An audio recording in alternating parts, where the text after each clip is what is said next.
Las 2:49 de la tarde. Vamos a retomar la clase para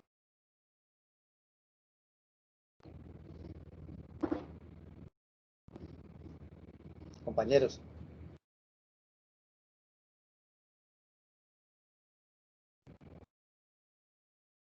Confírmeme, por favor, alguien de los 16 que hay ahí presente.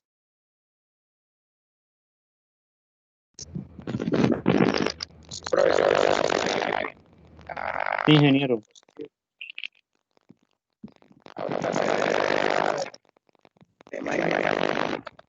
¿Sí están viendo la presentación? Sí, señor. Aló. Bueno, listo. Bueno, entonces, ahí lo que les hablé, esos 20 minutitos que hablamos, la parte introductoria,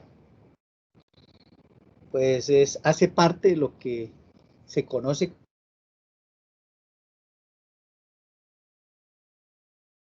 Pues yo no les voy a dar clase de eso porque no hay tema. Cuando terminemos este capítulo, que no creo que alcancemos hoy, pero sí la próxima clase, las últimas las vamos a dedicar a la parte social.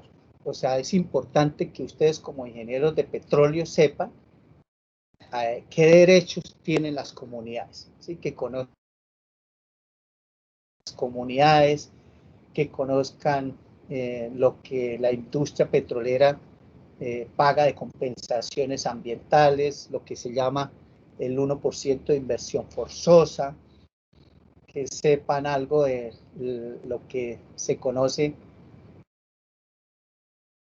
obras por regalías, que es el decreto 098 de este año, de enero 28, que conozcan obras por impuestos, que es el decreto ley 883 del 2017, que conozcan lo que son ley 1274 del 2009. O sea, todo eso lo vamos a ver en las dos.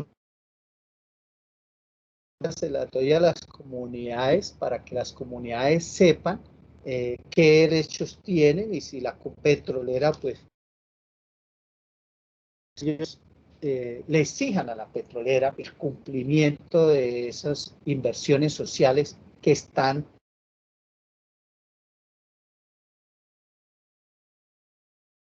no pueden pasárselas por la faja, y eso es lo que genera los conflictos sociales, ¿sí? Y además estamos en una república, en un país donde las leyes tienen que cumplirse, y nosotros como pues tenemos que también velar porque la industria cumpla las leyes, no solamente venir y sacar y explotar el petróleo y nos dejen los impactos que genera la explotación petrolera, que es muy invasiva, sobre todo impactos sociales, son los más graves por encima de los ambientales.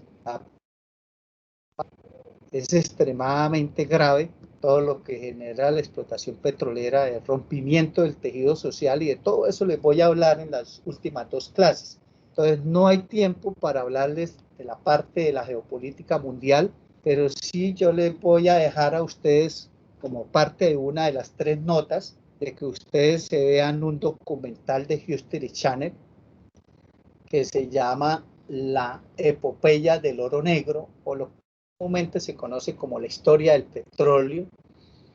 Es un documental que dura más de 4 horas, obviamente pues se lo tiene que ver un fin de semana, y ese documental pues ustedes se hacen un ensayo y me lo envían a mi correo, y ese ensayo pues es una nota, y con eso pues cubrimos el segundo capítulo, porque prácticamente lo que yo hago en clase para ese capítulo de geopolítica es contar el documental. O sea, yo me baso en el documental. Ese documental, pues yo lo pasé a diapositivas, y lo que hago yo es, con las diapositivas, ir comentando. El documental dice. Entonces, lógicamente, no es lo mismo que yo lo explique conociendo de cierta manera las estrategias a ver el documental, porque usted puede ver el documental y de pronto no interpreta y el mensaje que quiere dar el documental. Eso pasa como cuando uno ve una película, pues no todos los que están en el auditorio viendo la película ven e interpretan lo mismo de la película. ¿Sí? Entonces, eso depende mucho de los conceptos previos, o sea, lo que uno tenga en la mente. Entonces, eso pasa, mire, cuando uno, eso lo digo, cuando mi padre murió en el 85, fuimos todos los familiares o hijos de él al entierro en Málaga y contratamos un bus. ¿Sí? Yo siempre cuento esa anécdota porque nos fuimos en bus desde Bucaramanga y casi todos éramos profesionales ya o estábamos estudiando. Yo soy el menor de los hombres, soy el más jovencito de los hombres. Después de mí hay mujeres y entonces ya habían profesionales en la familia. Y cuando llegamos a Málaga, a la casa de una hermana de las mayores, cada uno empezó a comentar el viaje y la ingeniera civil pues habló de la vía, de que le faltaba muchas alcantarillas, los puentes, o lo que llaman obras de arte y todo, y, o sea, el mal estado de la vía habló de ella. El hermano que es agrónomo, ingeniero agrónomo, hablaba de los cambios en los cultivos, porque él llevaba mucho tiempo sin venir, él estaba radicado en Buga Valle, y entonces veía como, por ejemplo, en Huaca, los cultivos de trigo y de cebada habían cambiado por maíz y todo eso, o sea, él habló de agricultura. En el caso mío, yo hablaba era de la parte geológica, les dije, oye, ustedes no se dieron cuenta del afloramiento que hay ahí de una roca de granito después del tope, o sea, en resumen, cada uno vio por la ventana del bus, ¿sí?, las cosas que se asemejaban a sus conocimientos, a sus conceptos previos. Entonces, lo mismo puede ocurre con una película o con un documental como estos. Es muy importante que uno les haga una introducción y un análisis del documental antes de que ustedes lo vean, porque si lo ven terminan viendo otra cosa. Por ejemplo, ese mismo documental, cuando yo fui profesor o he dado clases de introducción a la ingeniería de petróleos en el primer semestre, yo también los pongo a ver ese documental y no les digo nada. Digo, véalo, y ahí el estudiante lo que ve es la historia del petróleo, ¿sí? Ahí no ve nada diferente a la historia y lo mira cronológicamente como los cambios que tuvo la industria y pare de contar. Mientras que uno ya a este nivel de ustedes en los últimos semestres y más haciendo los comentarios que yo les hago, pues usted ya identifica unas estrategias gubernamentales, que es lo que se conoce como la geopolítica, con el fin de que muchas naciones buscan controlar unos recursos, ¿sí?, que están en otros territorios. La geopolítica en sí, geo es pues tierra, mundo, y son políticas del mundo, y lo que la geopolítica busca es el control de un territorio que tiene un recurso que el que lo controla o busca controlarlo necesita ese recurso. Antiguamente, pues la geopolítica era militar. Hoy todavía en algunas partes se usa, y Estados Unidos a veces usa eso, la invasión militar, pero es el último punto, el último paso es la invasión militar.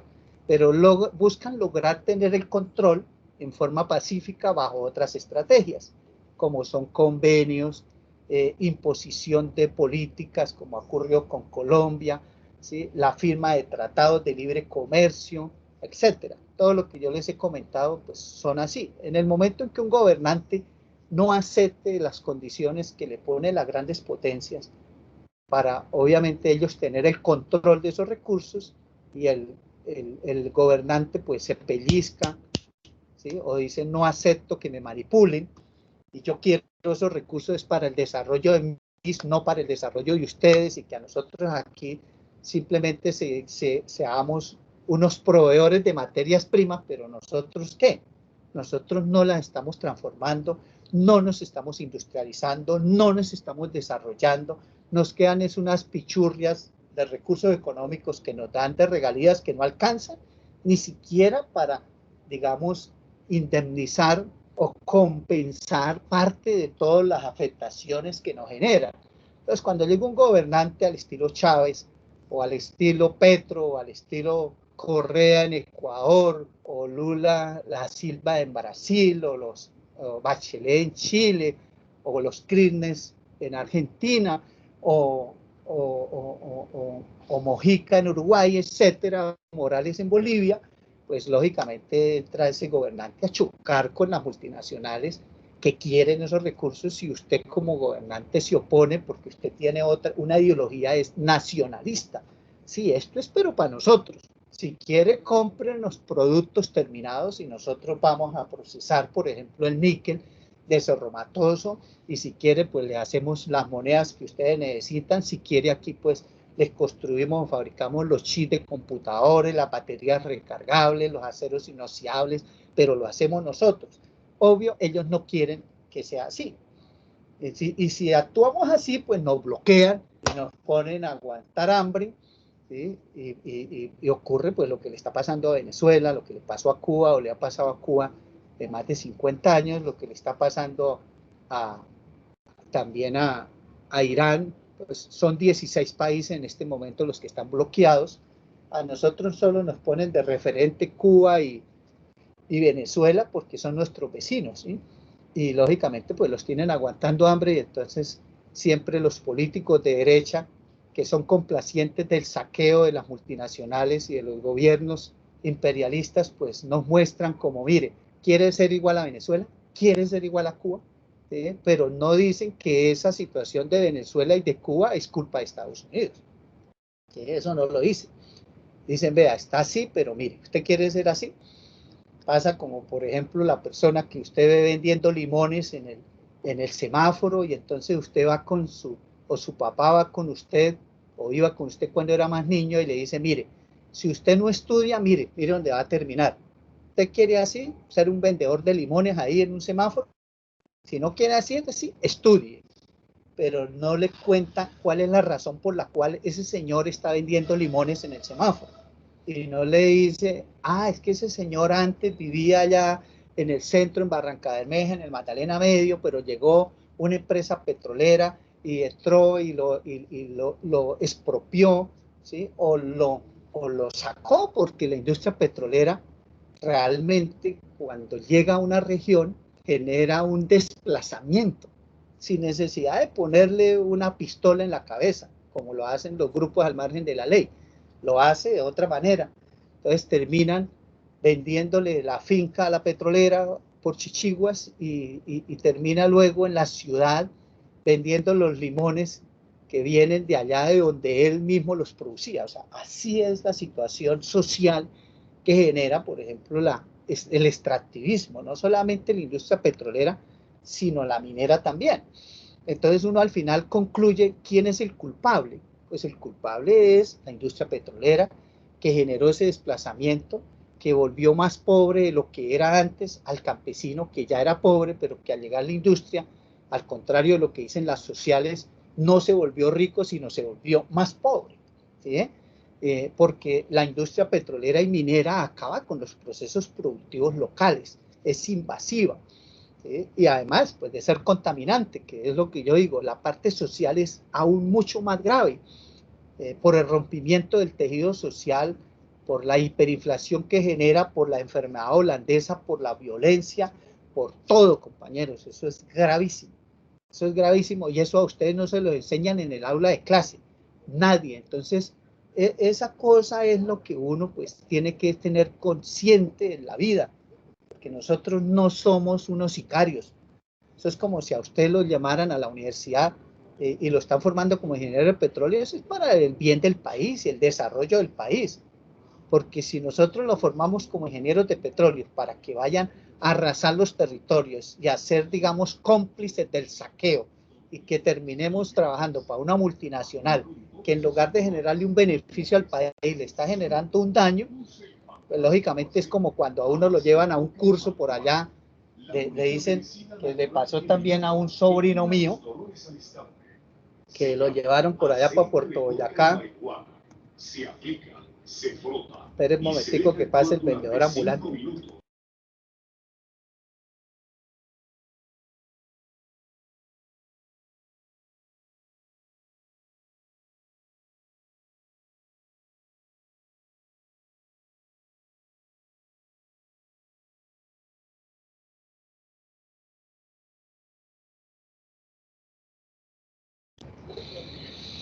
Les comentaba que un sobrino por allá fue llevado a un curso de vigilancia en Puerto Boyacá, y él se fue y terminó, fue sicario de los paramilitares, ¿sí? Entonces fue engañado.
Bueno, compañeros, entonces, retomando nuevamente la diapositiva, pues vamos a mirar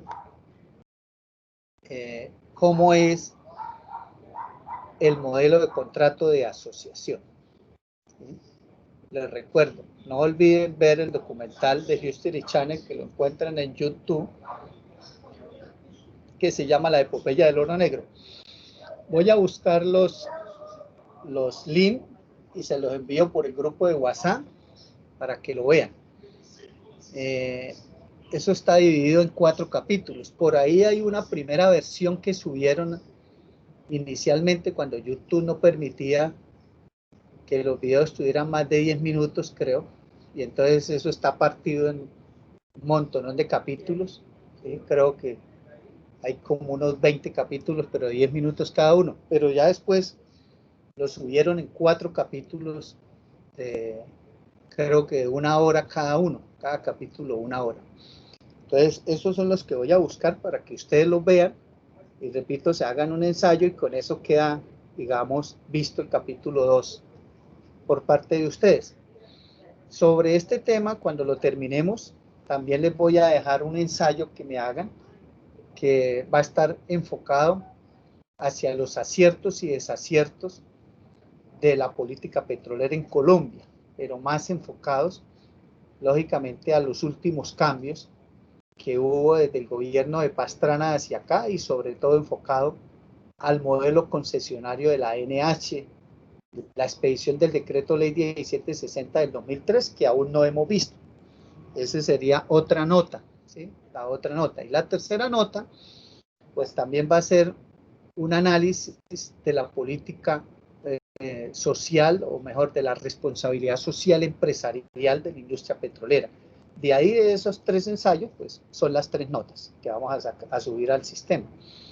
Bueno, entonces yo les hablaba la clase pasada a ustedes. Le quito aquí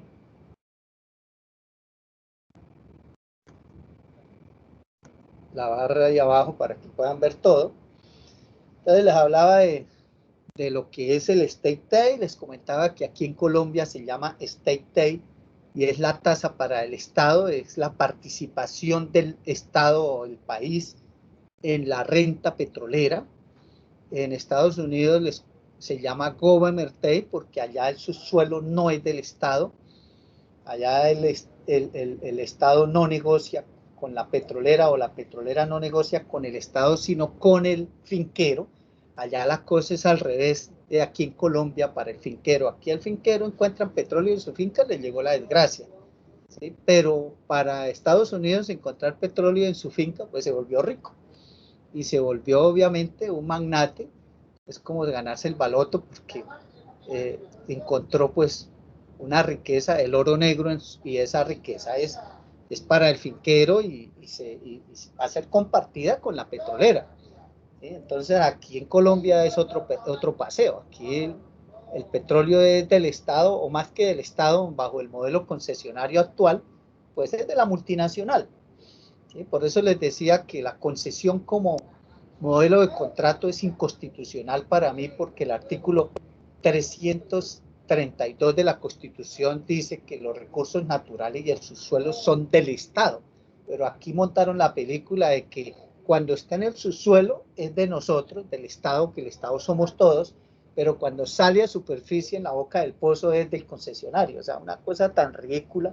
O sea, si es del Estado, el crudo, esté abajo o esté arriba, sigue siendo de nosotros. Pero el modelo concesionario, como ya lo vimos en la clase pasada, su filosofía es que el dueño del recurso es el concesionario. Por lo cual, si la Constitución dice que los recursos naturales y de sus suelos son del Estado, significa que ese modelo concesionario no aplica aquí en este país. Porque si aplicara, o si se llega a aplicar, como lo está haciendo la Agencia Nacional de Hidrocarburos, pues es inconstitucional.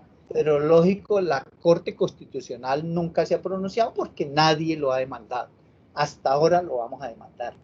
Ahora, la misma NH está violando la Constitución en sus artículos 334 y 360, como lo vimos la clase pasada, porque ahí dice que quien establece los términos y condiciones para la explotación de los recursos naturales, ¿sí? Naturales en general lo dice el artículo 334, y los recursos naturales no renovables lo dice el artículo 360. Quien establece los términos y condiciones es la ley. La ley es el Congreso. Y la Agencia Nacional de Hidrocarburos lo está haciendo mediante acuerdos, ni siquiera decretos, menos una ley.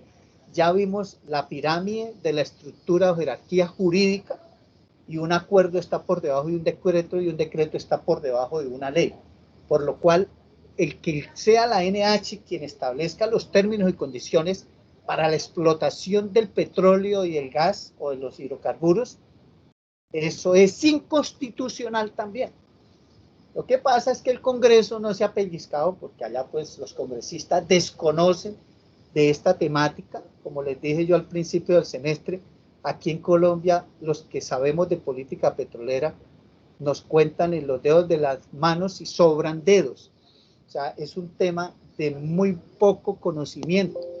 Y obvio, por eso pues yo asesoro el Congreso, obviamente no a todos, sino a algunos de la Comisión Quinta, del Senado y Cámara. En particular, pues yo estoy adscrito al representante César Ortiz Zorro del Casanare, pero ahí yo colaboro obviamente con la venia de él a otros congresistas de la misma Comisión Quinta y del Senado, con el objetivo y el fin de redireccionar la política petrolera del país y por lo menos hacer cumplir la Constitución, que es lo que él también en sus intervenciones en el Congreso pues ya ha aprendido durante estos 2 años que yo lo he venido asesorando.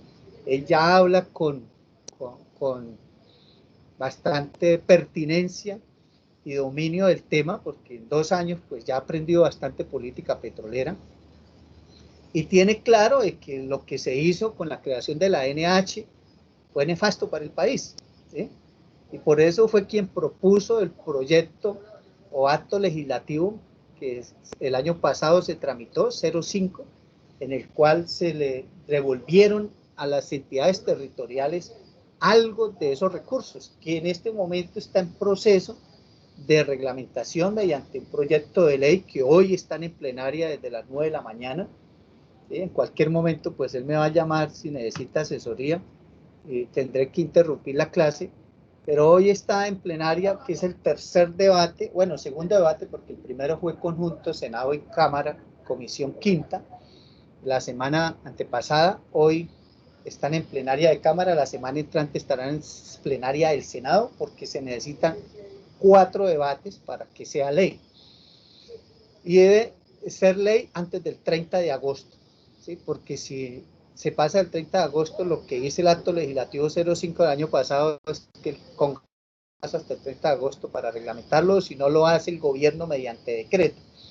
En eso está, y por eso también el representante César Ortiz metió en el artículo 40 un parágrafo, y es que las universidades de orden territorial, ¿sí?, estatales o públicas, como la llaman también, se beneficien de un porcentaje de esas regalías. Pasó en comisión conjunta de comisión quinta conjunta de Senado y Cámara, pasó y quedó con un porcentaje abierto, o sea que el mismo gobernador o el alcalde de los recursos de regalías que llegan directas estipule el porcentaje que le va a dar a las universidades territoriales, no a la nacional, sino a las territoriales.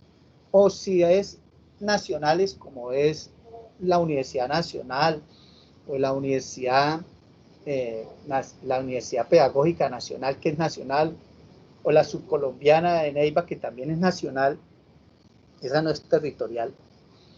Si tienen, por ejemplo, una sede o una sede regional, pues a esa sede regional, por ejemplo, en Arauca, no hay Universidad de Arauca, ya hay una sede de la Universidad Nacional. El departamento de Arauca y el municipio de Arauca puede darle recursos de las regalías para infraestructura, para laboratorios, para cosas así, a esa sede. La UIS, pues, recibiría el departamento de Santander, ¿sí? Si le llegan regalías directas al departamento de Santander, no al municipio de Bucaramanga, porque el municipio de Bucaramanga no tiene regalías directas, pero Santander sí puede destinar recursos para la UIS. Lo que hoy en la plenaria el representante está peleando en una proposición que metió es que se defina un porcentaje como mínimo del 5%, porque puede ocurrir que un gobernador llegue aquí, no sea amigo del rector de la UIS, o no le guste invertir en las universidades, o que quiera que la inversión a la universidad esté sujeta a él tener un control burocrático dentro de la universidad, que eso no lo podemos permitir, porque el que se politice una universidad, compañero, apague y vámonos, ¿sí? Como ocurre con la ANH, que se politizó, y es uno de los errores de haberle quitado Ecopetrol la administración del subsuelo y haberse creado la ANH. Eso se lo entregan a los políticos, y eso se convirtió fue en un antro de corruptos allá politiqueros que feriaron nuestra riqueza y se le entregan ahí a diestra y siniestra, y se convirtió en un carrusel de lotes de engorde, y eso fue un error garrafal, ¿sí?, que ocurrió con la creación de la ANH. Hoy, como les he dicho, subsistimos desde Ecopetrol. De lo que nos queda, que es Ecopetrol, y de lo que Ecopetrol produce, es lo que recibe el fisco nacional en forma gruesa, porque lo que da la ANH no alcanza ni para cubrir el presupuesto, ni siquiera el presupuesto de la UIS, ni siquiera la mitad del presupuesto de la UIS, porque como lo vamos a ver más adelante, las utilidades que genera la ANH anualmente escasamente llegan a 200.000 millones de pesos, y la sola UIS se come más de 460.000 millones de pesos al año. Entonces, eso es un fracaso total. Desde el punto de vista económico, eso es un saqueo lo que está ocurriendo con la ANH y con ese modelo concesionario. Entonces, hacia allá es que vamos, compañeros, a ver esos resultados de la política petrolera de la ANH. Entonces, les hablaba en la clase pasada de que la concesión antigua pues dejaba un stake date del 44.53%. Es bueno que apunten por ahí ese valor para que lo tengamos de referencia. Lógico, habían regalías del 15%, hoy son del 8%, y habían impuestos del 30%, hoy son del 25%. Antiguamente pues no habían prebendas tributarias o beneficios tributarios, hoy hay 228 prebendas tributarias, con lo cual los impuestos que paga, o la tasa de impuesto que paga la industria petrolera, es del 2,82%. No lo digo yo, lo dice la DIAN. Entonces, ya cuando uno compara la concesión actual de la ANH bajo este mismo esquema, cambiando este 15 por un 8, aunque como les dije la clase pasada, las regalías se liquidan en boca de pozo, y yo tomo aquí el 15% del 65 para sacar este 9,75, pero realmente ese no es lo que se recibe de las regalías, porque las regalías primero no se liquidan con el precio internacional de referencia, sino que las regalías de los campos descubiertos bajo el modelo de concesión de la ANH, la empresa petrolera, contratista o concesionaria paga las regalías es en dinero, no en crudo, ¿sí? Y ese dinero pues es lo que queda como precio base, que es a un precio comercial que él lo vende, que él lo vende, no, él lo compra porque la empresa concesionaria, al igual que en la minería, pues es la que compra las regalías. Y no va a comprar regalías a precio internacional para ir a venderlas a precio internacional, ¿sí? Bien bobo, porque nadie va a comprar pan para ir a vender pan. Entonces la petrolera, si compra las regalías que le corresponden al país y se las va a llevar para el mercado internacional, pues las compra a un precio por debajo para ganarle.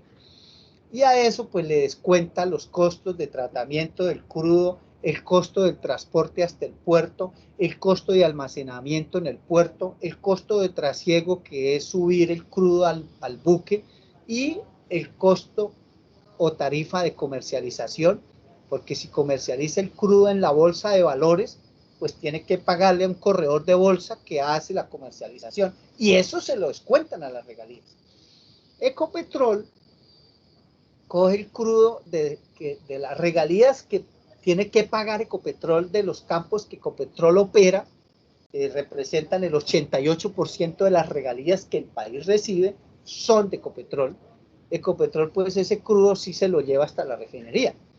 Entonces, lo que dice el gobierno es que el 90-88% de las regalías las recibimos en especie, o sea, en crudo, pero es lo que Ecopetrol paga, pero realmente no es que la recibamos en crudo, porque ni Planeación Nacional, ni la NH va a recibir ese crudo, ni los gobernadores, ni los alcaldes de los municipios y departamentos petroleros no van a recibir el crudo como crudo. Finalmente lo que van a recibir es dinero.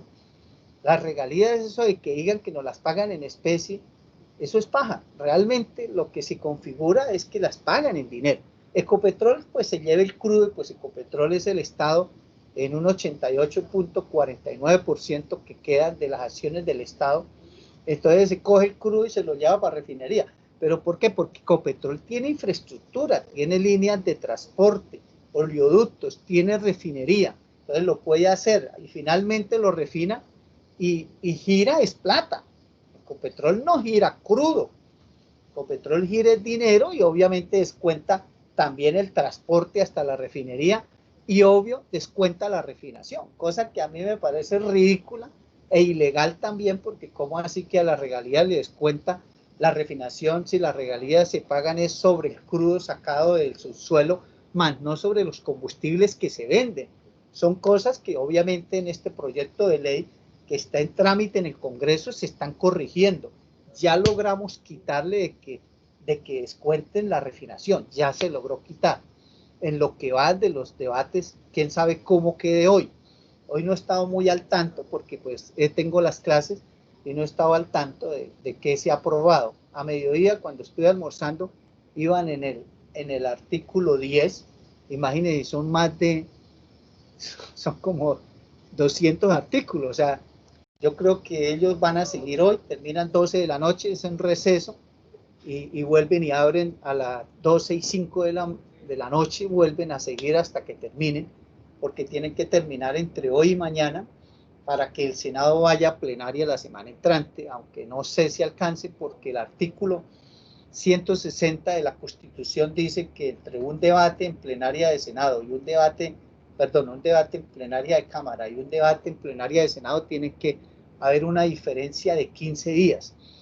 Y un debate entre una comisión de Senado o Cámara como comisión quinta, que fueron los primeros debates que se hicieron en forma conjunta, dice que no pueden transcurrir menos de 8 días, o sea, tiene que haber una diferencia de 8 días, eso lo dice la Constitución.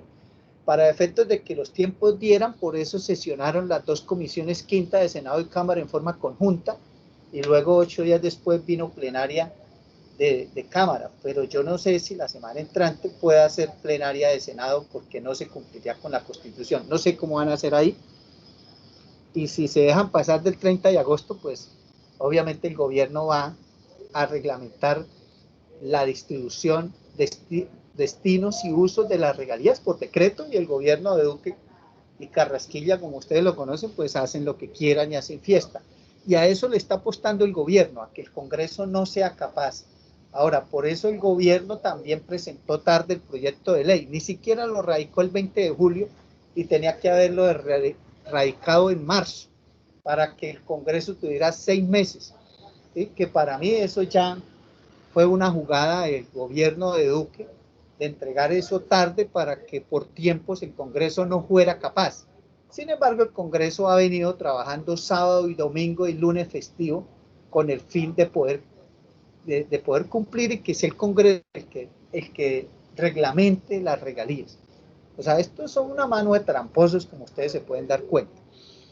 Entonces, ya de entrada, ustedes mismos se pueden dar cuenta, valga la redundancia, de que el modelo concesionario de la NH con regalías no del 15 sino del 8, que son las actuales, y que para el fracking van a ser del 4,8, y con impuestos no del 30 sino del 25, y con prebendas tributarias que hacen que la tasa de impuestos que realmente paguen sean del 2,82, pues los recursos para el Estado aquí se van a disminuir gravemente, por lo cual en la concesión de la NH, que es la que llaman concesión moderna, pues este state tax baja significativamente, cerca del 20%.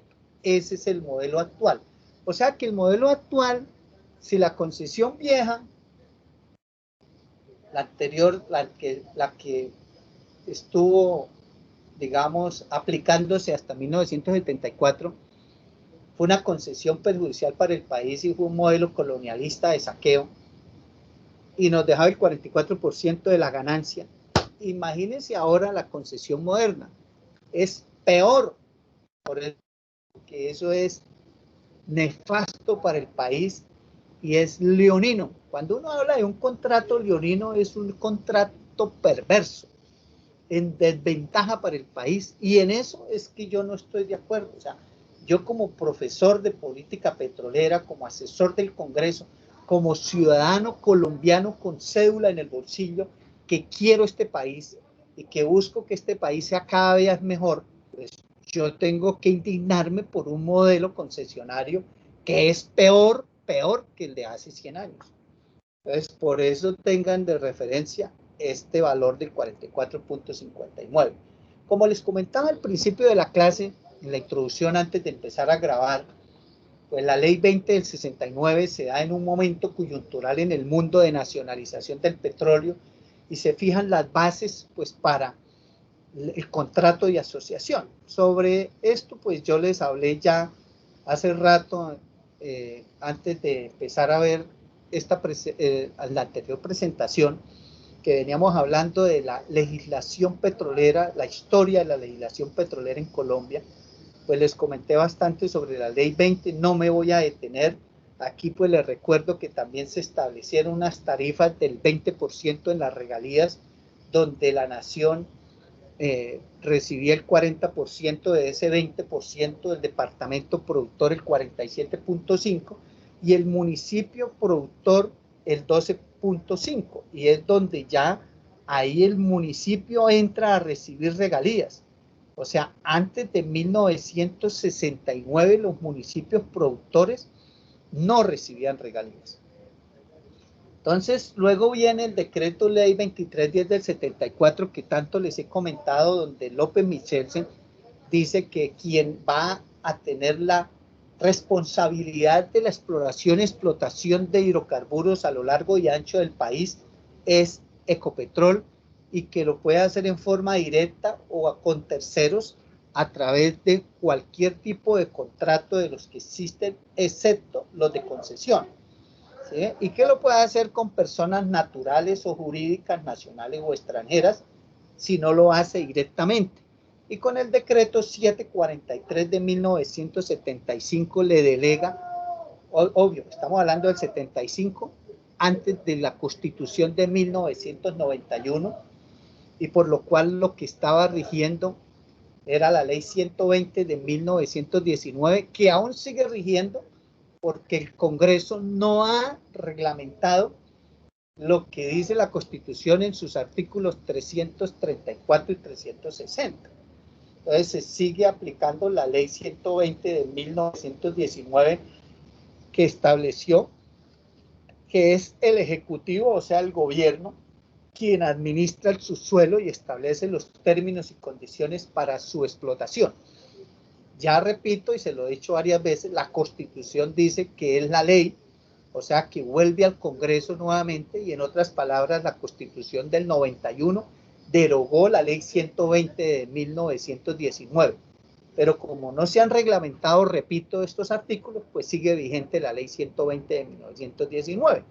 Entonces, como esta ley 120 de 1919 establece que quien administra el recurso y establece los términos y condiciones es el Ejecutivo, pues López Michelsen, tanto con el decreto ley 2310 del 74 como con el decreto 743 del 75, pues le delega esas funciones a Ecopetrol en su junta directiva, y lo dice el decreto 743 que cuando Ecopetrol realice actividades de exploración y producción con terceros, pues quien adopta las condiciones y términos de los contratos, así como los medios de citación y convocatoria, es Ecopetrol. ¿Sí? Es Ecopetrol, y eso fue lo que Uribe le quitó a Ecopetrol con el decreto ley 1760 del 2003. Ese modelo de contrato de asociación, cuando nace en el 74, pues establece varias cosas. Eso ha tenido una evolución grande. ¿Sí? Voy a pasar aquí, esta diapositiva que tengo aquí, la voy a pasar más arriba, porque para hacerme referencia a esos cambios, aquí lo voy a pasar. La voy a pasar aquí mejor.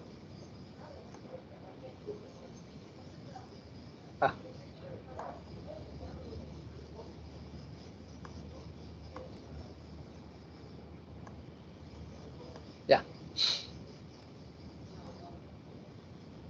Aunque me quedó como rara, pues no me quedó el logo de la escuela. Ahí sí. Algo así, pero se me corrió aquí.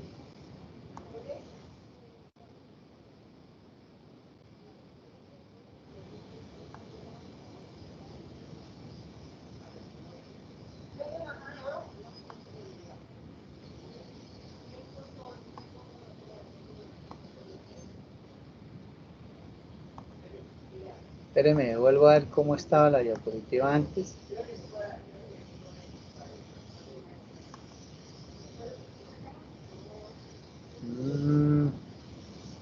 Sí, mejor la voy a dejar así.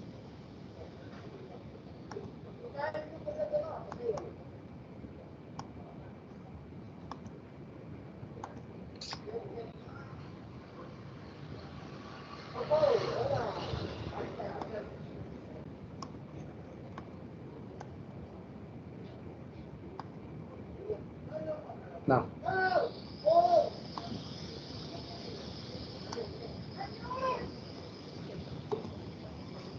Voy a hacer lo siguiente, me la trasteo bien burro.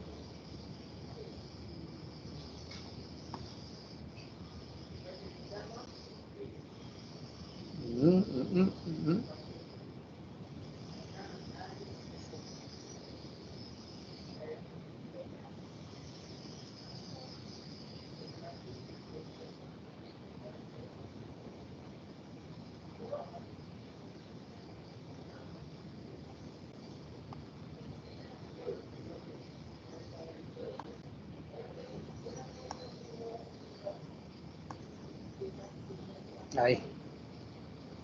Voy a decir la jugadita porque... Bueno, entonces, ese contrato de asociación tuvo modificaciones, compañeros. O sea, inicialmente arrancó como un contrato estándar, pero tuvo su evolución. Tenemos que partir aquí, tener siempre presente que durante el proceso que hubo de contratos de asociación hasta el 1999 o hasta el año 2000 mejor, pues se tuvo regalías del 20%, ¿sí? Siempre se tuvo regalías del 20%. Ya a partir del 2000, las regalías cambiaron a forma escalonada, pero eso es una utopía porque ya les voy a explicar. Finalmente, pues regalías del 20 o del 25 no las vamos a tener bajo lo que quedó estipulado tanto en la ley 508 del 99 que declaró inexequible la Corte Constitucional, ¿sí? Como también, o como quedó, mejor dicho, finalmente en la ley 756 del 2002, que ahí los congresistas le subieron la base del 5, la subieron al 8. ¿Sí? Pero realmente lo que terminan pagando, y como lo podemos ver históricamente en los archivos que nos dio la NH, o sea, la historia, la parte histórica de las regalías ¿de qué? Las regalías que vienen pagando los campos petroleros que se han descubierto del 2002 o del 2000 hacia acá, ¿sí? Y que aplican la ley 756 del 2002, e inclusive campos descubiertos pero no desarrollados del 94 hacia acá, porque esa ley dijo que se le aplicaba también a los campos descubiertos no desarrollados del 94 hacia acá. Esos campos no pagan más del 8%. O sea, hablar de que las regalías pueden llegar a ser del 25% es una utopía por la forma como quedó condicionado a la producción por campo. Porque un campo es, por ejemplo, una batería donde llegan el flujo de varios pozos. Eso es un campo. ¿Sí? O también yo puedo montar una plataforma multipozo y montarle ahí unos separadores y decir, eso es un campo. O sea, hoy en día un campo no es equivalente a un yacimiento como tal, ¿sí? Yo puedo de un mismo yacimiento arriba en superficie tener varios campos. Y eso ocurre, por ejemplo, en Caño Limón. Caño Limón, abajo el yacimiento es uno solo y está pues fracturado, hay fallas naturales, entonces cada pedacito es un campo y hay 11 campos. Que todo el mundo conoce Caño Limón como Caño Limón porque fue el primero de los 11 campos, pero nadie habla de Chipirol, ni Rondón, ni La Yuca, ni los demás campos. Lo mismo sucede con Rubiales, nadie nombra a Pirirín, pero allá el yacimiento de Rubiales está partido en dos contratos, uno que es el contrato de Asociación Rubiales y el otro el contrato de Asociación Pirirín. Son dos contratos y uno con unas condiciones diferentes al otro. Uno es 50-50, Ecopetrol, bueno, hoy ya lo tiene Ecopetrol todo el 100%, pero cuando inició fue 50-50, que es el estándar, y la parte Pirirí era 65 para Ecopetrol y 35 para Metapetróleo. Entonces son condiciones diferentes, obvio con regalías del 20%. De la misma manera pasa, por ejemplo, con Cusiana. En Cusiana, pues ahí hay tres contratos, que es Tauramena, contrato Tauramena, contrato Santiago de las Atalayas y contrato Río Chitamena, pero debajo en el subsuelo es un solo yacimiento. Entonces, arriba, pues, estos contratos que le estoy hablando, pues son contratos de asociación y son antes de la ley 756 del 2002 y pues pagan el 20%. Entonces ahí a la empresa no le interesa ni le sirve para nada ponerse a fraccionar la producción total en varios campos para liquidar regalías por campo, como dice la ley 756 del 2002, y de esa forma pagar una tarifa más baja porque la tarifa es escalonada y está amarrada a la producción por campo. Pero hoy en día sí los yacimientos nuevos han sido, digamos, fraccionados en varios campos en superficie. Adrede lo hacen para que la producción por cada campo no pase de 5.000 barriles y de esa forma no pagar más del 8%. Entonces decir que hay regalías del 8 al 25, como quedó finalmente la ley 756 del 2002, pues es un saludo a la bandera. Sí, esa vaina es paja, porque las petroleras no van a ser bien huevonas si se ponen a sumar toda la producción en un solo campo para pagar regalías altas. Lógico, si la ley les permite, y ahí el papayazo, de fraccionar el yacimiento en varios campos, pues lo hacen. Y lo hacen adrede, repito, y así lo van a hacer con el fracking. Entonces yo por eso nunca hablo de regalías escalonadas.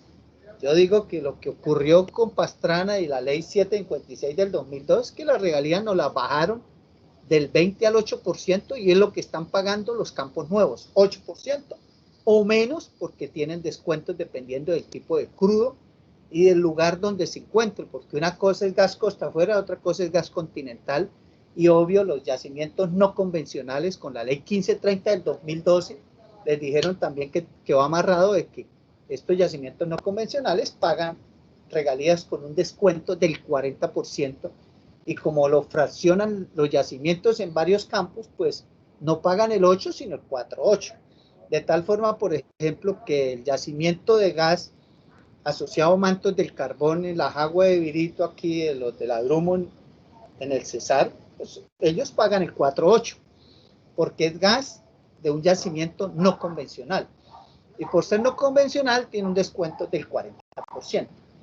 El gas de yacimientos convencionales a nivel continental tiene un descuento del 20%, y el petróleo crudo de menos de 15 grados API tiene un descuento en las regalías del 25%, o sea, ellos pagan el 6%. Y el petróleo o el hidrocarburo que se encuentre costa afuera, a más de 300 metros de cuerpo de agua o de profundidad marina, o a más de 1000 pies, dice la ley 756, tienen un descuento del 40% en las regalías. Entonces, eso es lo que están pagando hoy en día, y lógicamente aquí voy a partir, antes de esos cambios de Pastrana, a que teníamos regalías del 20%. Obviamente los yacimientos que se descubrieron bajo este periodo, pues pagan el 20% porque así lo establece la ley, y la ley pues no es retroactiva a campos viejos. Los campos viejos o campos maduros que quedaron con regalías del 20%, como lo establece o establecía la ley 20 de 1969, siguen con el 20%. Incluso los campos que Ecopetrol ya recibió por terminación del contrato no pagan el 20%, pagan el 32%. O sea, Ecopetrol paga tarifas del 32% en las regalías. ¿Por qué? Porque la ley 756 del 2012 en su artículo 39 dice que los campos que terminen o hayan terminado desde 1994 también hacia acá, esos campos pasan a pagar regalías del 32%. O sea, Ecopetrol paga regalías del 32% y del 20% en los campos viejos que ya había recibido antes de 1994, paga regalías del 20%.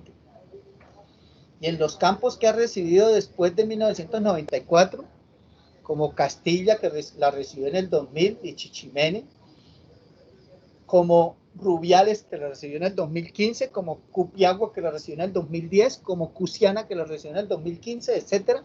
Esos campos pagan regalías del 32%. Y ahora, como Ecopetrol es el que produce el 70% del crudo que produce el país, tanto en forma directa como asociada con los contratos de asociación que aún hay vigentes, y tiene tarifas del 20 y del 32% en las regalías, pues por eso es que Ecopetrol es el que paga el 88% de las regalías que recibe el país. Las petroleras multinacionales, las que tienen campos, pues la mayoría de ellas, las que no están en contrato de asociación con Ecopetrol, como la Occidental en Caño Limón, pues las otras, que son las que han descubierto campos bajo el modelo de contrato de concesión de la ANH, pagan regalías del 8% o menos, como lo vamos a ver. Entonces, ese modelo de contrato de asociación arranca en el 74 como un modelo estándar, se llamaba, y estándar era porque querían que todas las empresas que se asociaran con Ecopetrol pues estuvieran bajo las mismas condiciones, o sea, o todos en el suelo o todos en la cama, no con preferencias, y por eso se llamó estándar. Pero en la práctica o en la realidad no es así, porque todos esos contratos tuvieron otros CIS. Entonces, cuando uno va y revisa los otros CIS, a ese modelo estándar que le aplicaron a todos, finalmente en forma particular, cada contrato tiene sus modificaciones. Y eso los hace de que al final todos sean diferentes y realmente no es estándar. Pero sí, a grosso modo, ese contrato pues estableció Ecopetrol en un principio de que quien asumía el riesgo en la exploración era el socio. Ecopetrol no ponía ni un peso, o sea, el país no ponía ni un peso en la exploración. Y que Ecopetrol lo que aportaba era el recurso que estaba en el subsuelo y que el inversionista pues tenía que buscarlo. Además, Ecopetrol no hacía calentamiento de áreas o de cuencas. El inversionista tenía que empezar de cero. Ya les comenté eso cuando vimos la matriz de riesgos. Entonces, Ecopetrol, cuando hacía, digamos, actividades exploratorias previamente hechas en algunas áreas del país, Ecopetrol esas áreas no las entregaba a ningún inversionista extranjero, las reservaba para Ecopetrol.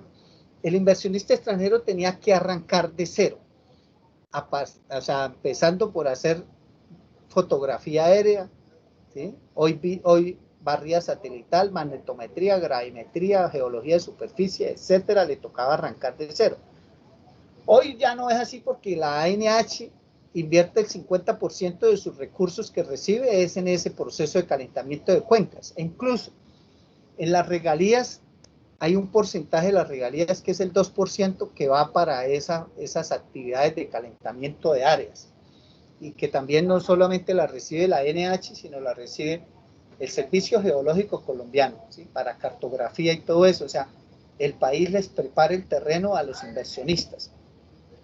Entonces Ecopetrol le decía, cuando usted encuentre petróleo, pues hacemos una evaluación de las reservas, usted me presenta un plan de desarrollo con flujos de caja y todo, y yo miro a ver si esa vaina es rentable, ¿sí? Échale muela. Y si vemos que es rentable, nos metemos de socios. Y ahí sí Ecopetrol entraba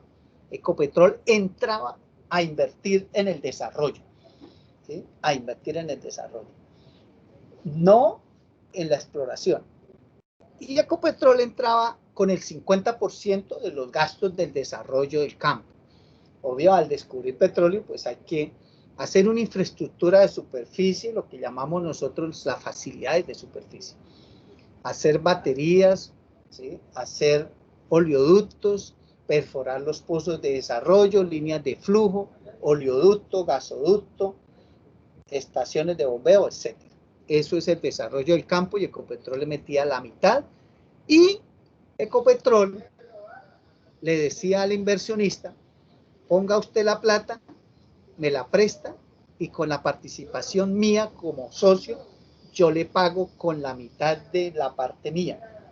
¿Cómo era la repartida? Como lo dice aquí el barrilito, 50-50 después de regalías, porque obviamente las regalías es un cuento aparte que esté establecido por otra ley, y eso iba pues para la nación, los municipios y departamentos productores. Ya la Constitución del 91 cambió eso y dijo en sus artículos 360 y 361 de que el 100% de las regalías iban para los entes territoriales, que eso ya les comenté a usted en una clase pasada, en el cual el 40% de esas regalías que las recibía la nación pasaron a ser distribuidas un 8% para los puertos y un 32% para el Fondo Nacional de Regalías, donde cualquier ente territorial, tanto municipal como departamental, productor o no productor, tiene derecho a acceder a esos recursos mediante presentación de proyectos y se crea la Comisión Nacional de Regalías para que administre ese Fondo Nacional de Regalías, que hoy en día pues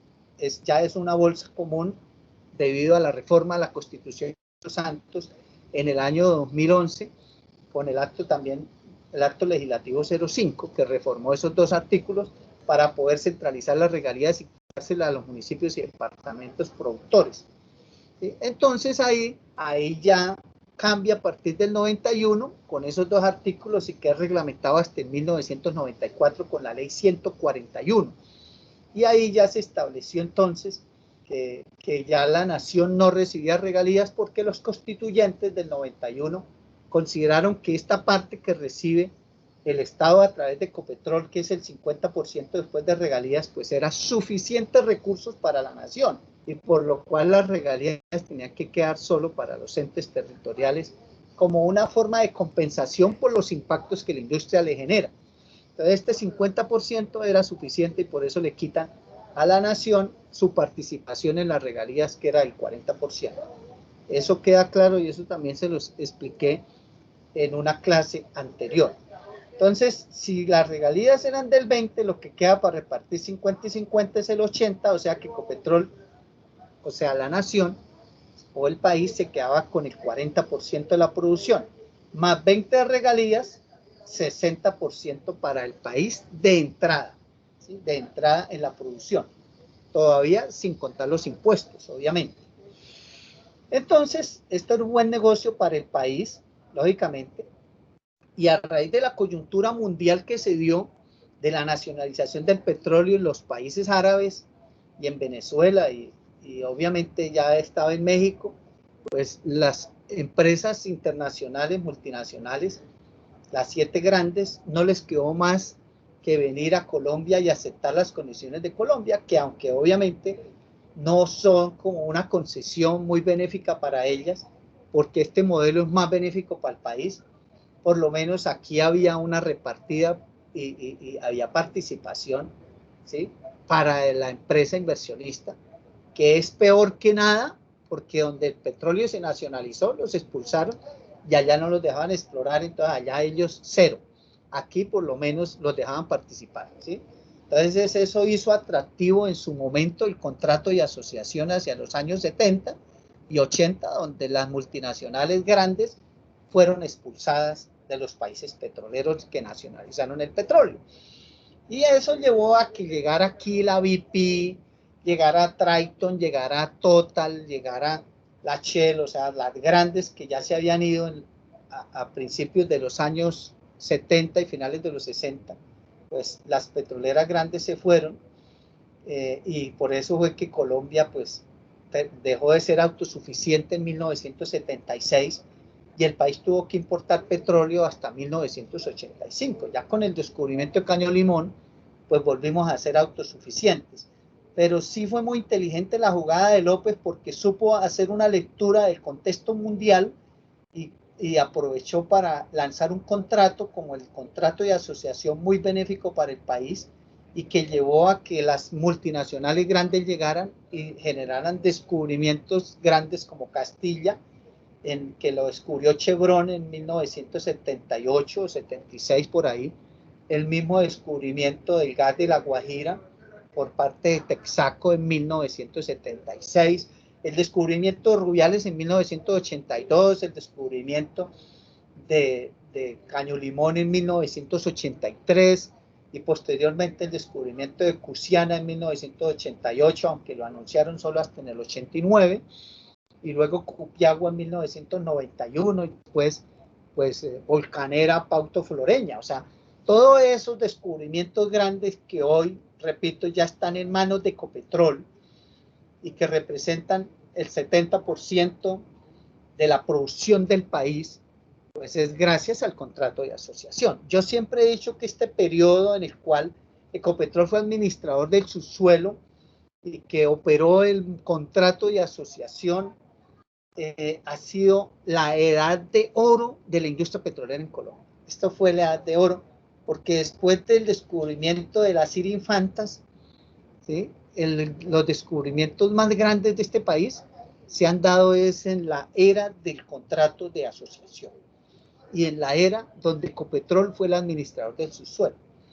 Hoy en día se han adjudicado, después de que nace la NH, se han adjudicado más de 500 contratos o más de 500 bloques o áreas para exploración y se han descubierto 151 campos, vuelvo y repito, pues fraccionados, ¿sí? 151 campos comerciales que ya producen más de 200.000 barriles por día, pero que lo que le deja al país son chichiguas, como lo vamos a ver más adelante, ¿sí? Y no se ha descubierto un gran yacimiento. Por ahí lo más grandecito que se ha encontrado es Acordeonero, ¿sí? No más. Por ahí campitos todos chiquitos y los que son medio grandecitos y que pueden producir más de 5.000 barriles por día, pues lo fraccionan en varios, entonces por eso vemos varios acordeoneros, ¿sí? Entonces lo mismo vemos por allá en los llanos, que encontramos yacimientos, ¿sí? que llaman, por ejemplo, y lo vamos a ver aquí más adelante, me voy a adelantar, ve aquí, acordeoneros, un poconón de acordeoneros, lo mismo, por ejemplo, acacias, un poconón de acacias, y ese cuenta las regalías es la columna de aquí, ninguna está por encima del 8% porque fraccionan a adrede los yacimientos en varios campos y ninguno lo dejan que pase de 5.000 barriles, ninguno, para no pagar más del 8.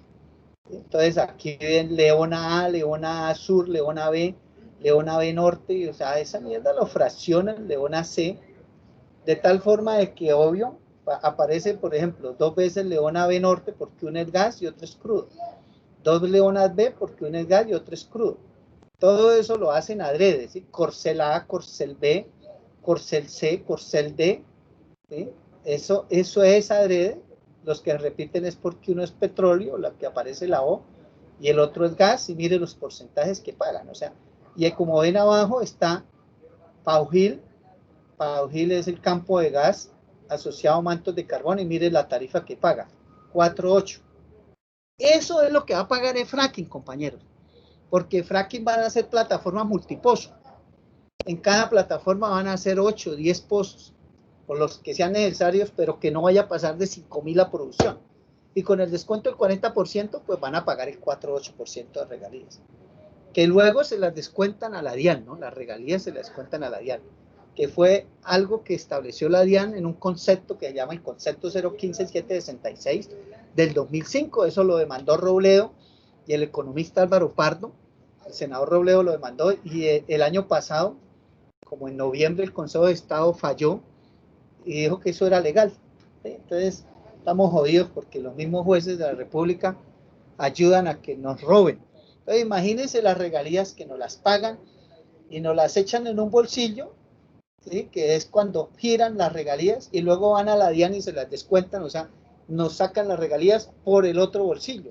O sea, eso es una vaina, pero que yo por eso les digo a ustedes, mire, cuando yo les explico esto que les estoy explicando a ustedes, a las comunidades, ellos dicen, y a los congresistas que asesoro, dicen, no, esta mierda le dan a uno ganas de echarse un fusil al hombro, porque es que es un saqueo descarado de nuestra riqueza petrolera. O sea, la forma del contrato, como le digo, un contrato leonino, ¿sí? Y eso son estadísticas de la NH, eso no es que el profesor Vanegas y les inventó, compañeros.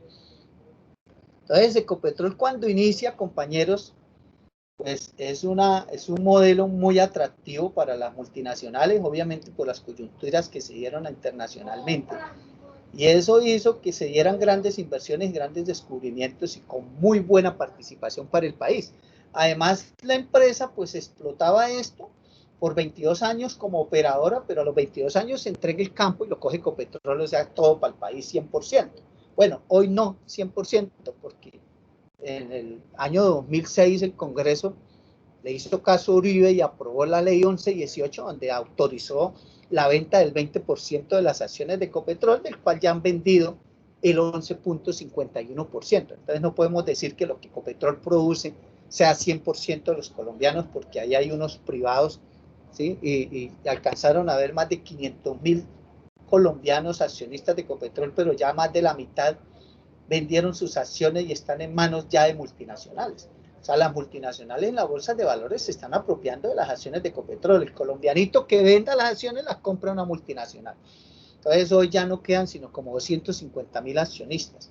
A la postre, cuando alguien se vea por ahí, digamos, con crisis económica como la está generando la pandemia y necesitado, ahí vende las acciones. Yo tuve acciones de Ecopetrol, las compré en la emisión del 2007, y en el 2011 las vendí cuando la acción estaba a 4.600. Ahí empezó la caída y yo dije, esto no vuelve a subir tanto, y vendí, aproveché ahí y me gané unos pesitos, pero los que compraron acciones en el 2011, que las compraron a 3.700, pues han perdido, porque la acción siguió cayendo, inclusive estuvo por debajo de 2.000 pesos, ahorita está en 2.200, o sea que los que compraron a 3.700 no han vuelto a ver el valor de la acción al precio que compraron, y pues los dividendos tampoco compensan la inversión que se hizo. Entonces, cuando uno hace una evaluación financiera y le calcula el TIR era mejor haber dejado la plata en un CDT. O sea, esa no es nada rentable. Entonces, así ya para terminar, compañeros, porque nos queda un minuto, pues aquí lo que se ve es la evolución del contrato. Por allá en el año 96, Barco expidió el decreto,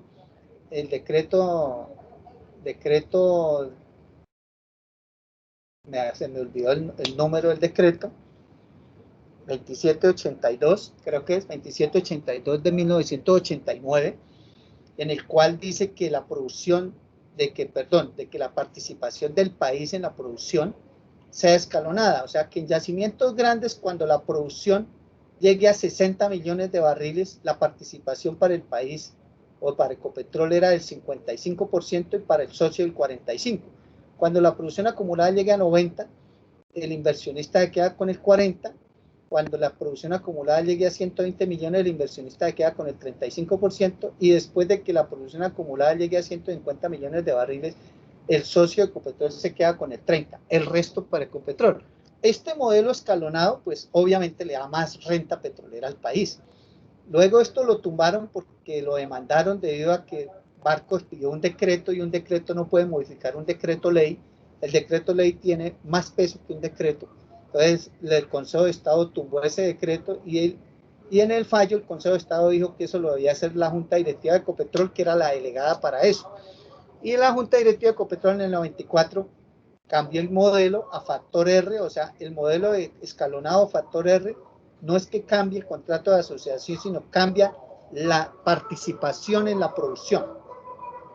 Y el factor R es un cociente entre los ingresos que tiene el inversionista sobre los egresos. Qué maricada con esos vendedores ambulantes que me provoca agarrarlos a plomo. Entonces, póngale cuidado. Ya, regálenme ahí 2 minuticos para los que todavía no tienen clase, y les termino de aplicar esta diapositiva para no dejarla ahí cortada. El factor R es una relación beneficio-costo, o sea, el inversionista va sumando los ingresos que tiene.